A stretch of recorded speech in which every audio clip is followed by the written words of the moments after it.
Come on, have at it. Okay, so tell us your full name. Philip Stockton May Jr. And where were you born? I was born in Old St. Vincent's Hospital, right here in Jacksonville, On what day? June the 5th, 1925. So tell us about your mother. Well, my mother, Ann Thompson Hill was her maiden name. She grew up on a plantation in West Virginia and had a wonderful young life out there. But then she, I'm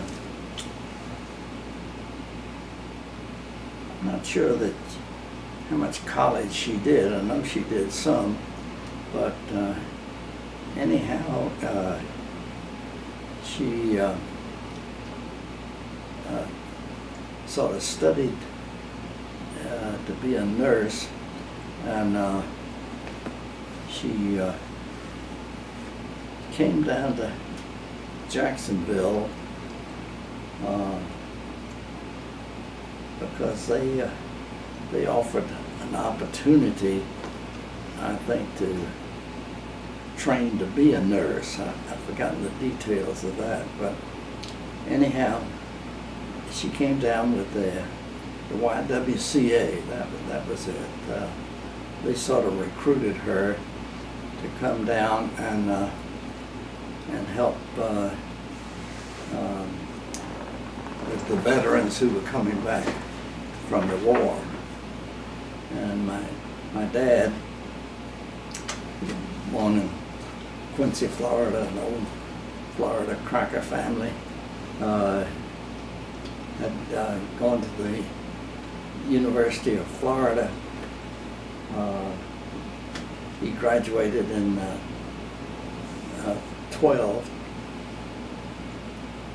1912,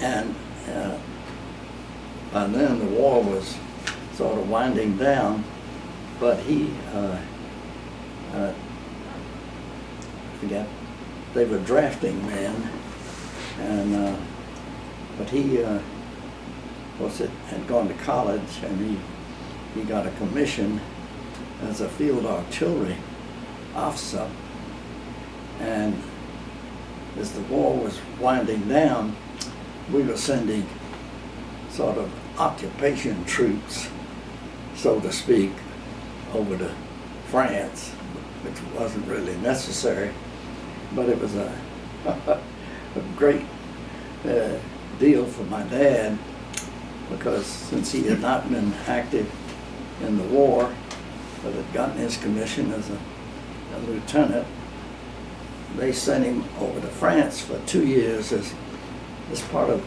the so-called occupation troops or something like that. But that was a master benefit for him, because he got stationed at a wonderful French chateau with marvelous vineyards and all of that, and they sort of adopted my dad, and for years they used to send him bottles of wine from the vineyards over there. So what was your father's name? Your father's name? He was Philip S. May. I'm Junior. Right. Yeah. Okay. Philip Stockton May. So how did he end up back in Jacksonville meeting your mother? He, of course, born and raised in Quincy, Florida, but he knew from an early age that he wanted to be a lawyer. So he, when he finished high school, he immediately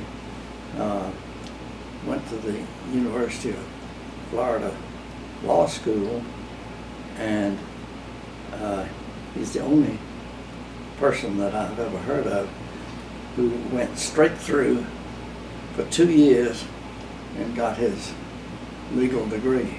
Didn't take any time off. So when he came out, graduated in 2012, he what did he do? He came to Jacksonville, and So you graduated in 1912. 1912. Okay. Yeah, and he came to Jacksonville because there was a very prominent family named Crawford, who one of the John T.G. Crawford? yes, John. Right. But his brother was Secretary of State, I think, or something like that. His family was very active politically in Florida, and John T.G. Crawford set up practice here in Jacksonville, and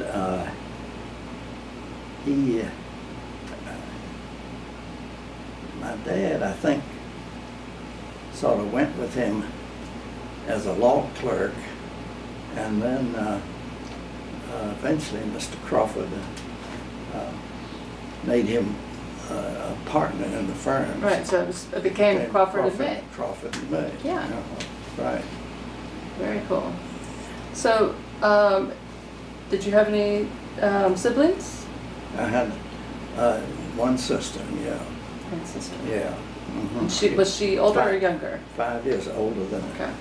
I was. My mother evidently had a very difficult time in childbirth. In fact, she had 3 miscarriages, and it was very sad. But anyhow, finally, I arrived, and that sort of closed the door. No more. Right. So, tell me about growing up on St. John's Avenue in the house. What was the address? 3914 St. John's Avenue. That's right. And do you remember when the house was built? Do you know that? It was 1912? No, I think it was built before that. Oh, okay. And you've told me a lot of stories about riding the streetcar when you were a kid. Yeah, oh yeah. Can you remember one of those? Oh sure, yeah. The streetcar tracks were up on Herschel Street, and they went right by the school, Fishweir Elementary School, and it went. That's where you went to school, right? Yeah, oh yeah, yeah. And it went all the way out, and before the Ortega car bridge was built, the only way to get across was on the train. And when I was a young person, we had a nurse named Maddie, and when my mother had serious health problems, so and she went to a clinic in Virginia for treatment, and I was sort of raised by this Maddie, whom family had hired. My dad found her, and she would take me in. We'd walk up to Herschel Street where the trolley tracks were, and we'd get on the trolley. Maddie and I would get on the trolley, and we would ride through Ortega, and of course then they had the railroad bridge. They didn't build the car bridge until about 23, 24, something like that. Mm-hmm. I forget the exact date. But Maddie would take me out, and we'd go to the end of the line, which is right there where the road comes in from Roosevelt Boulevard and comes right down to joins Ortega, joins the street in there. Lakeside? Yeah, I guess Lakeside. And there was a store and a multi-pump gas station right there. That was where people who had cars would go and get their cars filled up right there at that gas station. And it was interesting in those days. They would allow other gas companies to have space in the same station. So I don't know how they worked that out, but anyhow, they had about 3 or 4 different brands of gas, so you could have your choice of what brand you wanted. But anyhow, Maddie would take me out there, maybe 2 or 3 times a week, something like that. Because, as I say, my mother was up in Virginia, having her problems treated, and my dad was very busy practicing law. So anyhow, finally, they decided my mother was doing better and brought her home, but she and my dad just didn't really hit it off, because when he met her, he was on the rebound. His original lady friend had gotten carried away with an Army officer. And she had married him, and my dad found this little Virginia flower who was working at the YWCA, and they had a few dates, and he finally proposed, and they got married, and started the family. Had this house on St. John's Avenue, but shortly after, I was born in 25, and then my sister had been born in 1920, Ann Hill. But in about 32, my dad moved out. He wasn't happy, and he moved in with some old maid cousins up in downtown.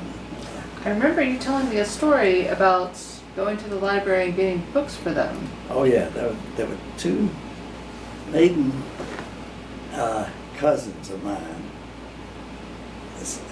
Agnes and what was the other one's name? Clara. Agnes and Clara.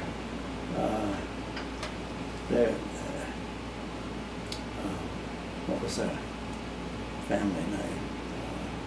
Their father was a sea captain, and after the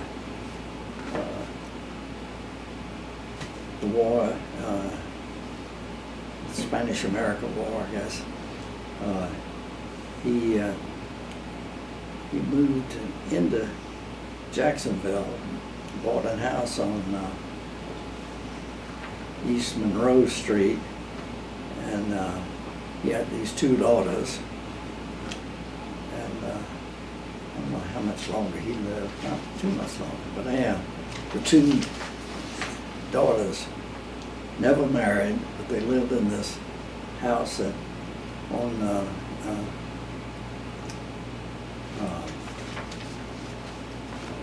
called the street. Monroe? Huh? On Monroe? Yeah, Monroe. Right. East Monroe. 424 East Monroe, I think. But anyhow. That's amazing, if you can remember that. Well, I went there so often because these maiden cousins of mine just sort of sat there. They didn't do much, but they were, one of them, well, maybe they were both readers. Anyhow, one of them was a voracious reader, and so when I'd go there during the summer, I'd work in my dad's office running errands and so forth for the 2 lawyers.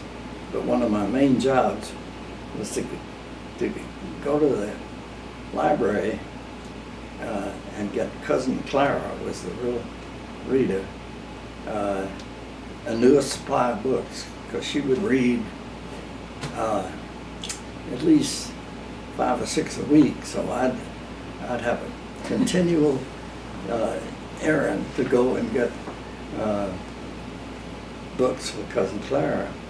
And there was the librarian was a Miss Withers, and she, my cousin Clara would call up, and the librarian, Miss Withers, would have a supply for me to pick up. So I'd pick up about 5 or 6 books each time, take them up to Cousin Clara. And this is at the original old library? Oh yeah, the right? old library, yeah. Yeah. So the first of the 3 downtown, right, that are now there. Yeah, yeah. So, Very interesting. So, and I know sometimes you would go for trips downtown on Hemming Park and go to the Windsor Hotel? yeah, that was a real treat. The Windsor, one of the most magnificent buildings Jacksonville ever had, and oh, what a tragedy when they tore down that old Windsor Hotel. Oh man, it had that marvelous wide front porch that opened right across from Hemming Park, and there would be just any number of people who would go over there, and on good days they would have lunch right out on this wonderful porch right across from Hemming Park. I remember that so well. I can almost imagine it. Oh, it was marvelous. And they had a little special sort of dining room under the main floor off to the side, where they really had some gourmet chefs that would, and they would give parties down there and everything, but you could get just the most delicious food you could ever imagine.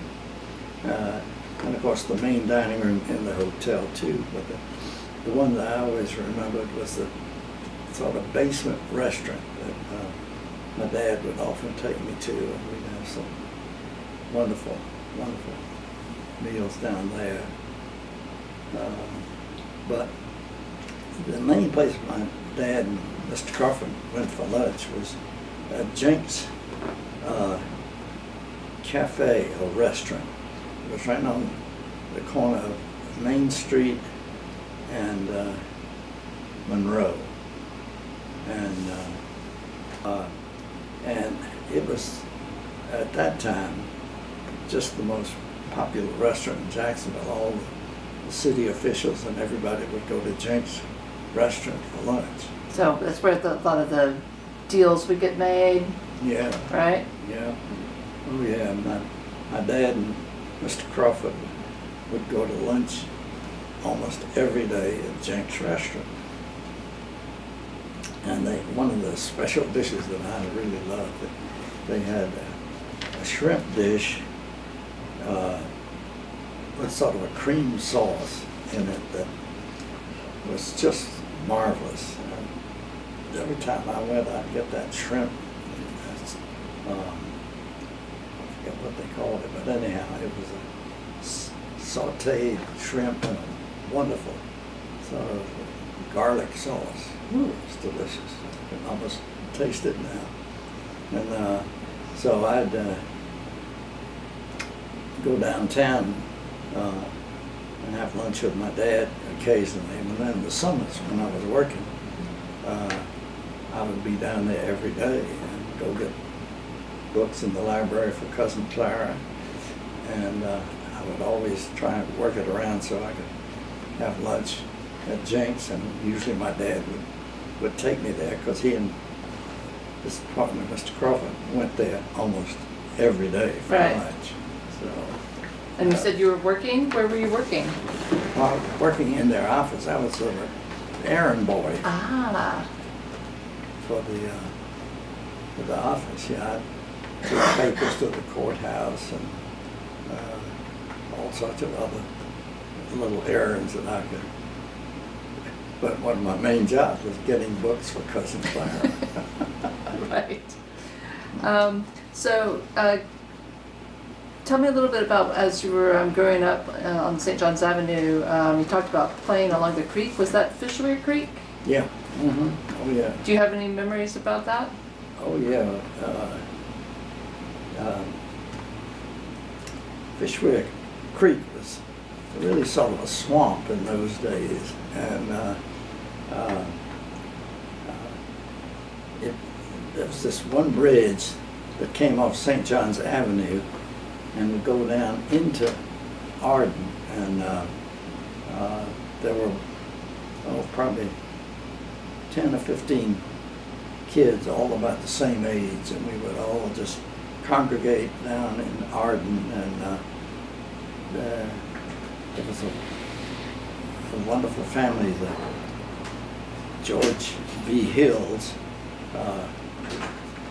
He was an engineer, and he had this firm, Reynolds, Smith and Hills, which was very prominent, and they did a lot of the construction work, design work around town. And they lived at a beautiful house on the corner of St. John's and Arden.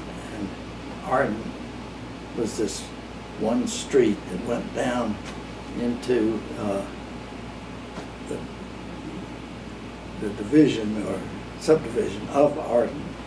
And after you cross the little Fishwick Creek, had a bridge right there, and there were probably 10 or 15 houses down in Arden, mostly owned by prominent local citizens. Mr. Catlin of Catlin Motors, one of the prime auto dealers, had his house down there. And then the McElvains, he was a lawyer, Milam McElvain, one of the most prominent law firms in town. Mr. McElvain and his family lived in this beautiful brick house right down at the end of Arden. And they had a dock out in front of the house, and they were very kind. They'd let us kids go down and play off the dock, and just really sort of invade their yard. They were very. Did you go swimming? Yeah, we did go swimming, even though we shouldn't have, because the water was pretty dirty. But as kids, we didn't seem to mind it. But, yeah, we'd. And one time we found an old sort of rescued rowboat, and we would sort of row up and down the creek, but in that old beat-up boat. That was a lot of fun. Well, that's exciting to have a rowboat to go exploring out. Yeah, we didn't get very far with it, but anyhow, at least we got over to near where the bridge was. And there was a beautiful stucco house, which is still standing down there, right on the creek. And we would go down right by there, and they had a little sort of alcove for their boats. That house was, of course, very prominent when our symphony conductor lived down there when he was here. Which one was that? Was that Fabio? No, this was before that. Oh, before that. Yeah. Good question. I'll have to look that up. What was his name? Bitter. Dr. John Bitter. Yeah. Wow, great memory. He was the director of the symphony at that time. It wasn't, of course, close to what the symphony is today, but he evidently was a very talented musician. And it seems to me he had a couple of children. They lived in that stucco house down on the creek. Yeah. That's good to know that Jacksonville has a long history of a strong symphony, Yeah, right? yeah, So I know you went to junior high at John Gorey. yeah. Do you have any stories about your time there?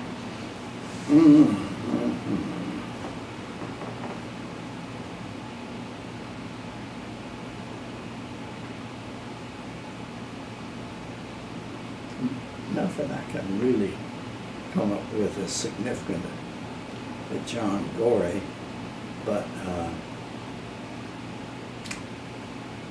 we finished at John Gorey. Well, we just have some good times there. They had we'd go over there, you know, before school. I usually walked from home over there, and there were a couple of the seniors, hot rodders, who had access to cars, so there was some pretty wild careening around the cars. But anyhow, then we moved on to Lee High School, and that's where the real high living started. And we would all gather before school. We'd get over there. You know, school started at 8 or 8:30, but we'd get over there sometimes at 7 or 7:30, and they had a nice big wide concrete porch. Very nice looking place on the edge of the parking lot, and all the hot rodders and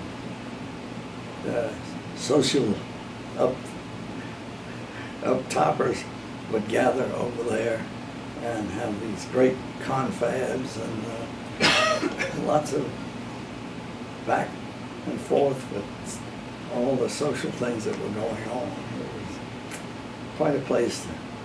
You wanted to be there early in the morning so you could be a See part and of be seen. See and be seen, right, yeah, exactly. And you graduated in 1943? Does that sound right? Yeah. Okay. So I know, That was it. 40, well, maybe 42 or 43. yeah. Yeah. I guess it was. And soon after Must have- volunteered for the Army. Yeah. Mm-hmm. You were injured in combat, had a really horrible injury Yeah. in the thigh. Well, yeah. Yeah, and dozens of surgeries to Yeah. fix that, right? You had a bad, Had over 30 surgeries Yeah. on my thing. you had a bad infection that, Yeah. Had to be bad dealt with. infection that just about killed me. yeah. Yeah. So, but you did come back to Jacksonville, and you were preparing to go to University of Florida, Yeah. Mhm. but something In fact, happens. Well, I already started there in May of 48, I guess it was. But I was a second term junior, and then at the end of June, got word from Princeton. I had applied to Princeton and gone there to see the dean, but my high school record was so abysmal because I was such an unhappy kid. In a class of 310, I think I was about 301. But the Towers family, very prominent, as you know, in Jacksonville, said, no, Phil, you can't do that. You've got to go to Princeton. So they caroused around, and they finally got I had an interview with the dean, and I started at the University of Florida, as I say, in February, but in June, I got word that I had been accepted at Princeton, but to do it, I would have to start over from scratch. But you had a great deal because of your time in service, Yeah. and because you had become, Yeah. you had a disability from Right. that time in service, Yeah. right? Oh, yeah. Yeah.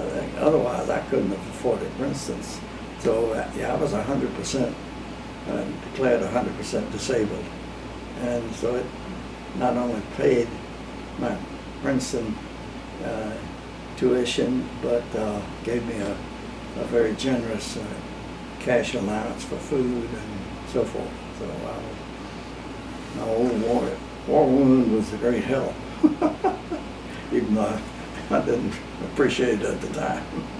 So you got a history degree Yeah, degree in and history. graduated in 1952, Right. and you came back to Jacksonville, and so you were a bachelor. And how do you like to describe yourself in your bachelor days? High flying bachelor. I believe you like to use the term roustabout. Roustabout. Oh yeah. Yeah, and in those days, the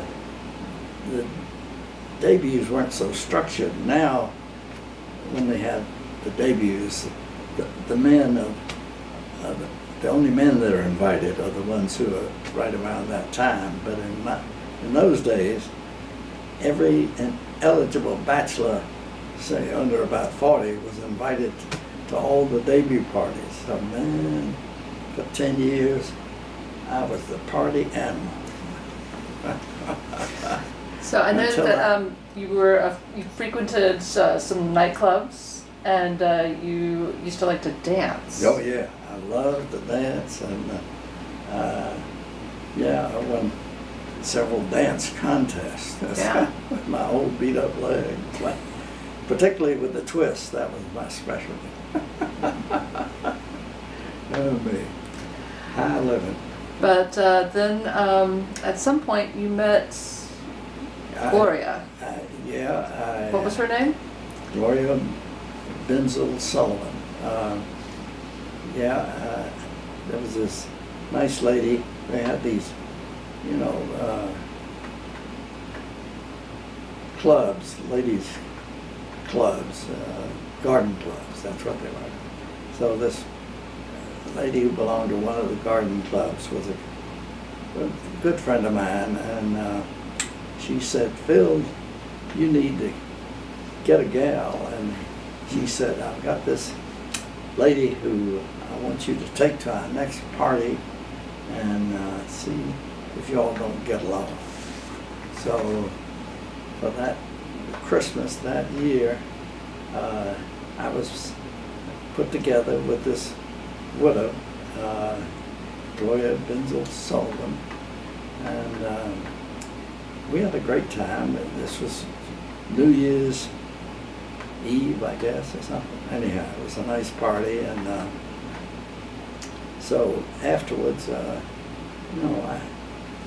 took her out a couple of times, and then finally, after all my carousing around, I decided that this might be the lady for me, and so we started in very seriously, and man, we had some great times. It's crazy to think about, but a friend of mine from Savannah and I, in those days, the Metropolitan Opera came to Atlanta, and this friend of mine and I, who was from a prominent Savannah family, applied and got annual tickets to the Metropolitan in Atlanta. And so, man, we would go up. There was one hotel right then. The Atlanta would put on the opera in the Fox Theater, which is just,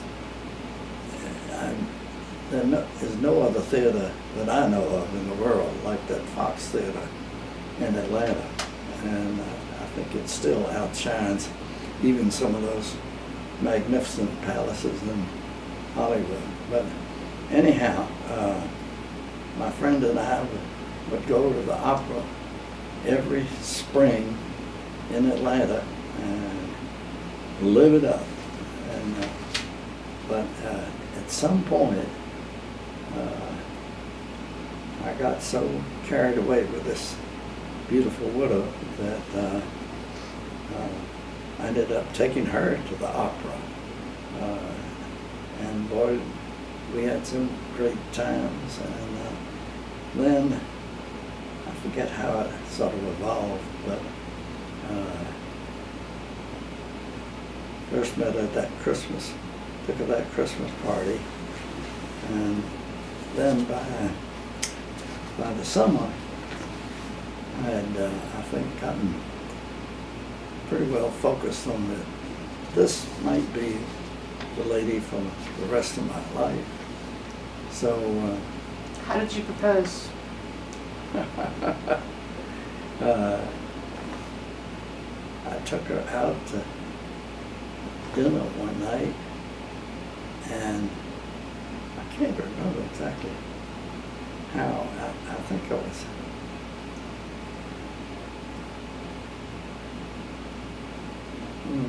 sort of on the confused side, but I finally got it out that if she would have me, I would like to have her for my wife. And so we got it worked out, and we were married on the 1st of May, 1963, was it? 65, I think. 65, that's right. Yeah. May So- 1965. Gloria had a past, right? You talked about her being a widow. Can Yeah. you tell us a little bit about that? She grew up in where did she grow up?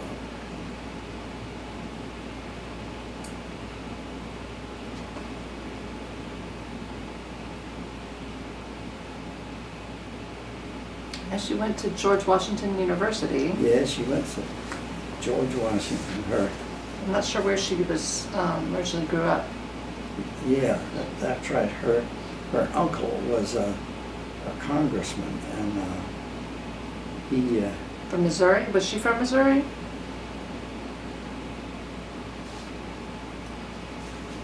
I don't think so. I think he was from Virginia or West Virginia. I'm confused about that. I'll have to research that. Yeah. But anyhow, she went to St. Mary of the Woods in Indiana, and then when her uncle or cousin became a congressman, then she transferred to is it Mary Washington? No. Anyhow, college in Washington. George Washington University. George Right. Washington, yeah. And she finished her education there, and and she married this pilot, and His name was Jack Sullivan. Jack Sullivan. And they had these 3 children, a girl and 2 girls and a boy. And she went back to live with her family in, where were they? Ohio, I think, yeah. Oh me. My mind's getting all convoluted. It's okay.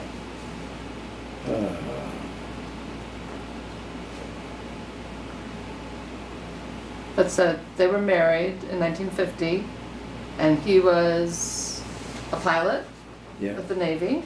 he was a Navy pilot, and and he had a mission off of the USS Forrestal.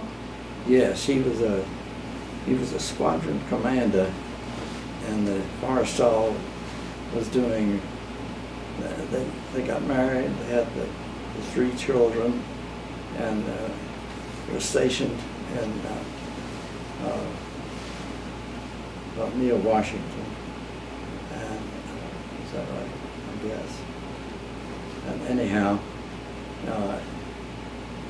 after the war, they were still doing, practice landings in the Mediterranean. And this one particular time, he was squadron commander, and we had a night operation over near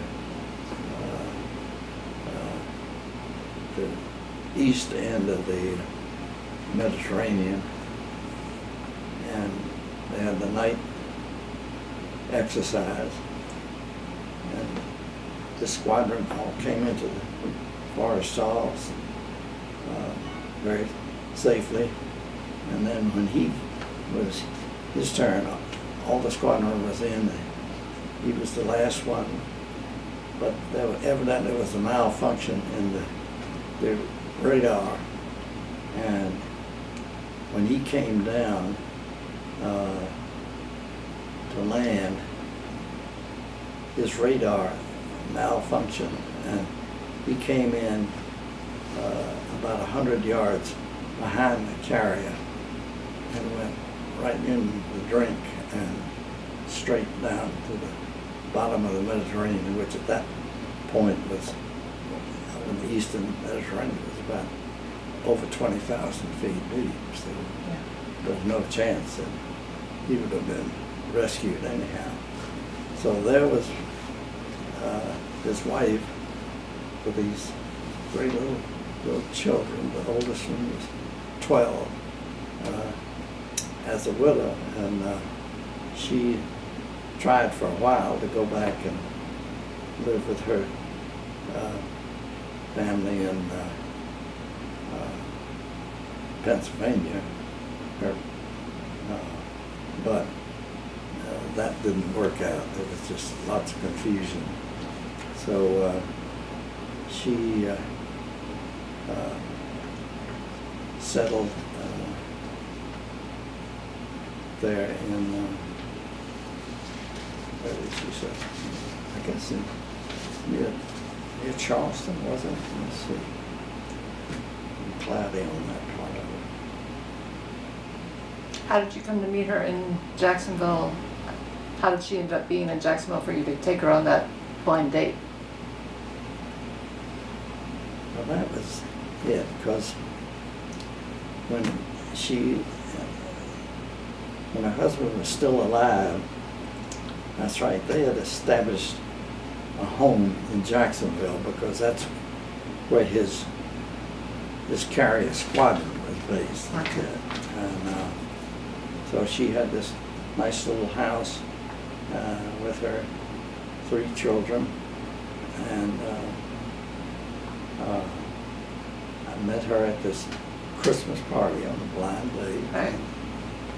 And then just kept in touch, and finally, at the end of the year, I decided that this lady was the one I wanted to be with, and so we got married in 1965. Yeah. So at first you moved in with her and her 3 children. They were Gloria, John, and Susan, Mm-hmm. right? And then a little while later, Yeah. she Long had a time. baby. Yeah. And what was the baby's name? His name was Philip Stockton May III, better known as Tiger. Yeah. And how did that Tiger nickname come about? Well, when I first met Gloria, she was living over in that sort of area where a lot of the Navy pilots' families lived, and she had a a nice little bungalow over there for her 3 children. And so when we got married, I had my old family house on St. John's Avenue, but I had rented out part of it because I was in and out there, but I wanted somebody in there. And so once this baby arrived, we recognized that that place was too small. So we started looking around, and we found this old, literally abandoned house on McGirt's Boulevard that had been sitting empty for about 20 years, but on this beautiful riverfront lot. And we looked at it, and the baby was now growing, and we had to do something. And one of my closest friends, one of the Towers family, Bill Towers and I had just sort of grown up together, and he was looking for a house too, and this house on McGirt's was beautiful. It had a lot 100 feet on the water, and it was over 350 feet deep back to the street. So Billy Towers and I were sort of jockeying to buy this place, and they wanted, Billy wanted them to put in a new septic tank, and I told them I'll take the house and do the septic tank myself. So I outbid Billy, and I don't think he ever forgave me for buying that house for $32,000. Good for you. And it just recently sold for $1.8 million. So, you know. So I know you started to do some renovations on it, right? You added, Oh yeah. You added a bedroom, and you did a family room. Hired this jackleg carpenter to totally change the thing. Instead of doing the smart thing, I got a good contract. I was trying to do it on the cheap.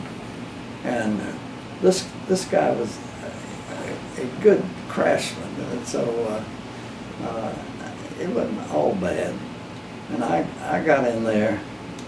There were a lot of plaster walls, and we need to take out some of the partitions. And the attic had never been touched, but there was a great big attic.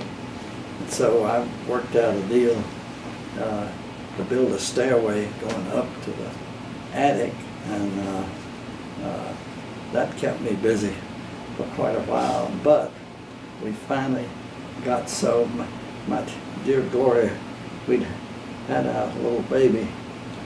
Gloria finally told me, says, I don't care if you finished or not, I'm moving in. So we had put a nice master bedroom on the first floor, and she and I had very different hours sleeping. I mean, I was an early riser, and Gloria never was an early riser, so we finally decided we needed separate bedrooms. So we fixed that up as a master bedroom where she could have peace and quiet in the morning, and I took one of the rooms upstairs as my bedroom, and so I could get up and get my breakfast and all that. And so she would come to when she was naturally awake, and that worked out very well. So we lived in that house and just had a great life there. So apparently there was also a garage apartment that you used to rent out to friends of. Yeah, oh yeah, garage apartment. Yeah. Yeah, that was, there was the garage was in pretty good shape, and we decided that we might as well make use of it and get a little income. So I got some carpenters in there, and it already had a toilet in there, so we could put in at least a bath and a shower, and that worked out fine. And we particularly aimed at young bachelors, because that was, it wasn't a place that you'd want to put a family at that time. Mm-hmm. And so it was sort of a meeting ground. I forget how many couples traced their marriage back to the McGirt's little cabin, but several of them did. And a future mayor was also one of the tenants? Yeah. Who was that? John Peyton? John Peyton. John Peyton was one of the renters in my little cottage, So John and I kept in touch for years. Yeah. Still do. But So I know that when going back to kind of the beginning of your career, when you first got out of college, one of your first jobs was with Macmillan Publishers. yeah. Mm-hmm. And you were a traveling bookseller? I was a bookman for Macmillan. And I'd go to particularly colleges and school libraries in Georgia, Florida, and at first Alabama, and then I switched to Alabama for South Carolina. And I would just travel around, and I would take bags of books into schools, and they could make their own pick, and that worked out pretty well. But the business evolved, of course, and books became less important, and I forget just how it worked out. But I would take book jackets around for a long time and take them and let the librarians go through and pick out some of the books they wanted, and I would have them sent in, and that's how I earned my living at that time. But eventually, I worked for this company that had a book warehouse over on the south side, and so I would sell books out of there. That was sort of my home base, and I earned enough to keep body and soul together for the most part. But eventually you got tired of traveling. Yeah, got tired of traveling. So you went into the investment business. Yeah. I got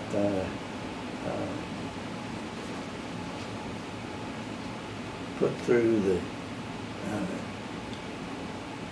stock market. I got qualified as a stockbroker and started selling stocks to various people, and You opened a Jacksonville branch Yeah. of Oh yeah, that's right. Johnson Lane. Yeah, there was a college friend of mine, Freeman Jelks from Savannah, family. His father was a partner in a brokerage firm, Johnson Lane Spacing Company. So he was working in Savannah, and I went up there and worked for a while, and then asked if they'd like me to open the Jacksonville office. And they said sure, so I did. Found a nice building, really kind of prime location, and I loved it because it had a nice balcony, and I had a lounge chair, and after lunch, I'd go upstairs and kick back in my lounge chair and relax. But no, we had ticker tape and all that, people would come in, and I had about 4 or 5 brokers working for me, and that was fine until one of the periodic crashes came through, and Johnson Lane Space, they had then opened offices in Miami, Pensacola, Jacksonville, Atlanta, and Charleston. And then when one of the periodic crashes came through, they closed every office except the one, of course, the home office in Savannah, and the son of one of the brokers was living in Charleston, so they kept the Charleston office open, but the others were all closed down, including mine. So I then sort of became an independent stockbroker and struggled along and was able to survive, but not doing too well. But I had a nice office, rental office in a convenient building, and this friend of mine, a guy named Victor Hughes, and I sort of were partners. And then there was this big investment guy, what's his name? Oh, what's that guy's name? He built this company up enormously, and he used to throw this great annual party. And then he got too carried away and started spending money like a drunken sailor, and finally the thing blew up. And that's when my friend Victor Hughes came in and pulled together all the remains of Ira Koger. Yeah, Ira Koger had this Koger company and built all these buildings and built that commercial center down there off of Beach Boulevard, the Koger Center. Mm. And he would throw this big annual party and have everybody there, and just got carried away with himself. He had this yacht and all the things you could put in it, but he overdid himself. He spent money like a drunken sailor, and the next thing he knew, Koger Properties was in serious trouble, and he had to declare bankruptcy. But he had this very bright young guy, Victor Hughes, working for him. And so when Ira Koger's finances just totally collapsed, this Victor Hughes, who had been sort of, masterminding part of it, came in, and he was able to sell off enough of they had 2 different Koger companies. He was able to sell off enough assets in one to bring the other company back full tilt. So Victor then proceeded to totally rebuild what was left of the Koger company, and in fact he built it up and started doing business in New York, and he eventually got the thing so set up that he, sure I've got my facts straight, he ended up selling the assets of the Coca company for about $20 million, and so he could sit back and enjoy his life. So you were in the house on McGurk's for about 32 years, Mhm. and then at some point you moved here, Yeah. right? Yeah. How long have you lived here? After the kids Yeah. got married, I moved here in about 90, about 2090. Mm-hmm. And I know that in like the late 70s to early 80s, you started working for the Mumford Library Books, Yeah. right? Because you've always said that you were a bit of a book nut. Yeah. Oh yeah. Yeah. At some point, you had 100,000 books in your collection. Yeah. I rented a warehouse just for my books. I figured I had about 100,000. It was over there off Wilson Boulevard. And then finally reality set in and I started getting rid of them. Yeah. Thank you for your Well, time. Okay, well, I know this is just a brief yeah, snapshot of your life, yeah, but we're very happy that you shared this time with us. okay. Now, do you want to do more of this? This was at the class of '52 Princeton reunion. The 25th reunion is usually considered the really big one. I mean, they go on and on. My class just had its 70th reunion, but they don't do anything like the 25th. That is the really big reunion, and we have a specially designed jacket that we have put together for the 25th. And of course, every graduation at Princeton, they have what's called the P-Raid, the Princeton Parade, and they start out on the campus, and the class that's having its 25th reunion leads the parade, and this is the year that we led the parade down into this big open field next to the athletic area, and so